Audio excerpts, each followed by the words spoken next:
So picture this. Deep beneath the sands of Egypt, hidden away in a secret underground labyrinth, there are these massive, solid granite boxes. And here's the thing. They seem to completely defy modern explanation. This isn't just a history puzzle. It's a full-blown engineering mystery. Let's dig in and find out why even our best technology has trouble explaining how they were ever made.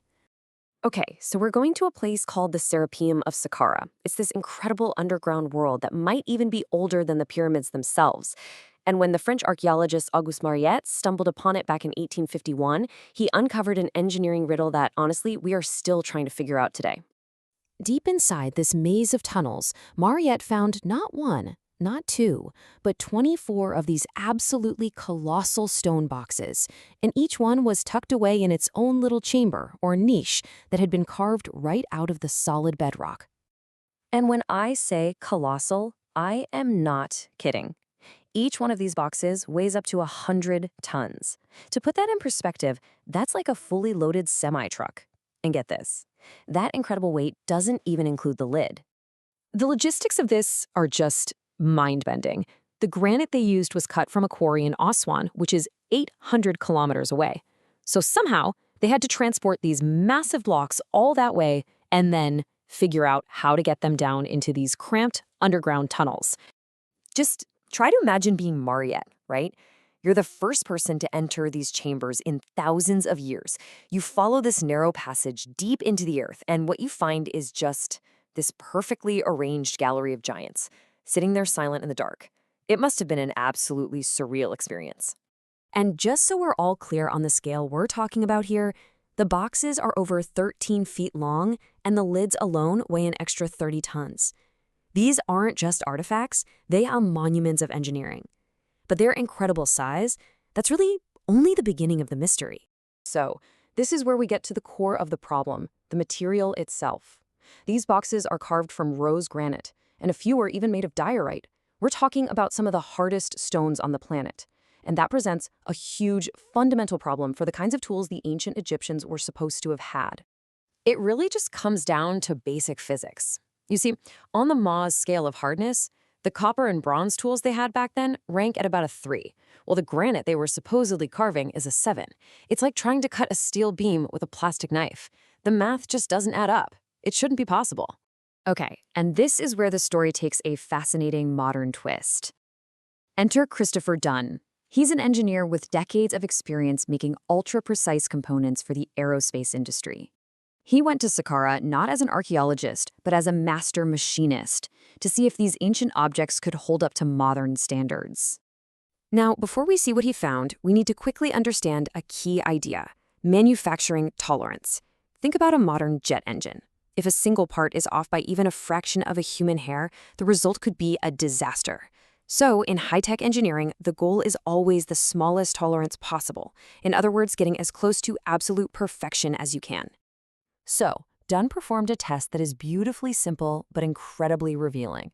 He took what's called a precision straight edge, a tool that is certified to be perfectly flat, placed it against the granite surface, and then he shone a powerful light from behind it. The idea is, any imperfection, any tiny dip or bump on that surface would let a little bit of light leak through. And the results are really at the heart of this entire mystery. Dunn found nothing. No light leakage, zero. The surfaces were optically flat. That is a level of precision that is extremely difficult to achieve even today with our computer-controlled diamond-tipped machines. To do it with primitive hand tools, it seems impossible. And the precision goes even deeper than that. The internal corners of these boxes are perfect, razor-sharp, 90-degree angles. Now, you can ask any modern machinist, and they'll tell you that creating a perfectly sharp internal corner is a nightmare. The tool you're using almost always leaves a slightly rounded edge. But here, somehow, they are absolutely flawless. So what we have here is this major conflict, a real showdown. On one side, you have the mainstream Egyptological explanation, and on the other, you have the cold, hard realities of precision engineering. And honestly, these two stories are incredibly difficult to bring together. Right, so the official theory says they were incredibly elaborate coffins for sacred bulls, and they were made with simple copper tools and manual labor. But the engineers fire back with some tough questions, like, why would you polish the inside of a coffin to a perfect mirror finish? How could copper tools possibly cut a material that's more than twice as hard? And how could you even fit the hundreds of workers needed to move these things into corridors that are barely wider than the boxes themselves? It just doesn't seem to add up. So this is the point where the whole investigation just has to get bigger. If all the engineering evidence is telling us they probably weren't tombs, or at least not just tombs, then we're forced to ask a much bigger, much more profound question. What was their real purpose? And there are other strange details that just don't fit. You've got that mirror finish on the inside, the lids fit so perfectly they create an almost airtight seal, and crucially, a lot of these boxes were found completely empty, no sign of a burial whatsoever. And then there's the granite itself, which happens to be rich in quartz crystals. And that last detail, the quartz, that's where theories about the purpose of these boxes take a really radical turn. See, quartz has this unique property. It's called the piezoelectric effect.